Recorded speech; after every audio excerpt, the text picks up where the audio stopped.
Introducing your heroes! Yeah! Look on social media and you'll find countless people who have made a hero out of the playwright George Bernard Shaw. Why? Because he sure had a lot of cute sayings, like this one.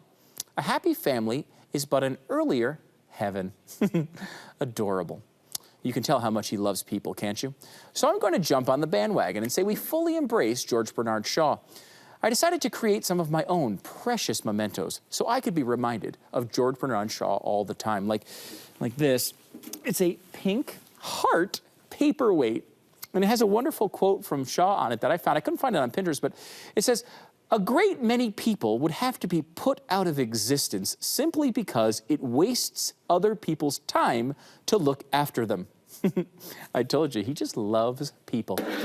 Oddly enough, no one had bothered to pin that one on Pinterest.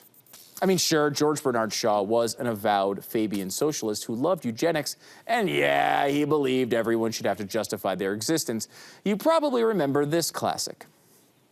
I think it would be a good thing to make everybody come before a properly appointed board, just as he might come before the income tax commissioners, and say every 5 years or every 7 years, just put him there and say, "Sir or Madam, now will you be kind enough to justify your existence?"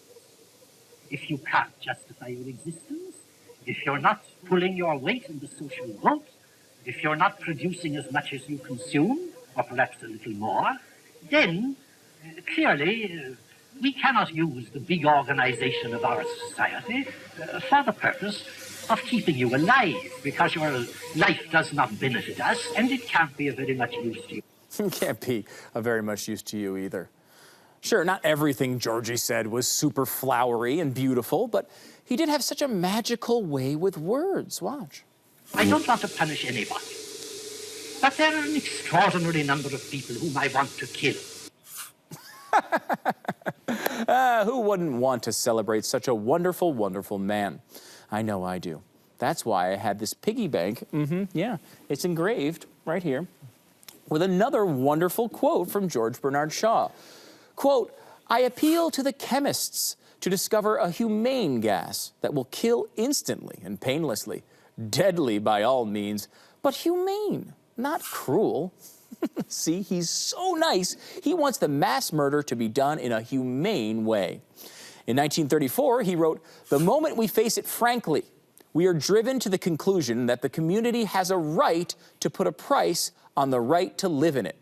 If people are fit to live, let them live under decent human conditions. If they are not fit to live, kill them in a decent, humane way." Again, kill them in a decent, humane way. Sure, this might be a little creepy, but then let me lighten it up a little bit with this musical water globe. I mean, don't you just love the water globe? Let's see. Just give you a little bit of music. The music really helps, I think, when you have a quote like George Bernard Shaw, like this one that I have engraved on the water globe. "The Nazi movement is in many respects one which has my warmest sympathy." It might sound scary, but not when it's on a water globe. And, you know, it's like you got all the stars and everything. That just makes it so pretty. And the butterflies don't know any better. Yeah, the same guy in our education system, and that's, you know, teachers are telling your kids was a genius. He's pretty much a fanboy of Hitler.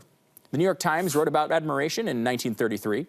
In the article, George Bernard Shaw describes Hitler as a very remarkable, very able man, and was a genius to realize that Germany had been kicked long enough. In fact, he sang Hitler's praises pretty much every chance that he had. There came a very intelligent gentleman named Adolf Hitler, and he, knowing perfectly well that the powers would not fight, he snapped his fingers at the Treaty of Versailles. That was what got him a vote of 95% of the whole population of Germany, even including the very people whom he'd been treating rather hardly. Yeah. Not sure it's right to summarize what Hitler did to the Jews as treating them rather hardly, but those weren't his only thoughts. Stop being Jews and start being human beings. To be fair, later on, he did start to question Hitler a little tiny bit. Instead of exterminating the Jews, he, Hitler, should have said, I will tolerate Jews to any extent, as long as no Jew marries a Jewess. That's how he could build a strong, solid German people. It's advice like that that gets him the glorious position he has in your kids' textbooks. And that's what earns him the great honor of being the focus of our very first edition of Ruining Your Hero!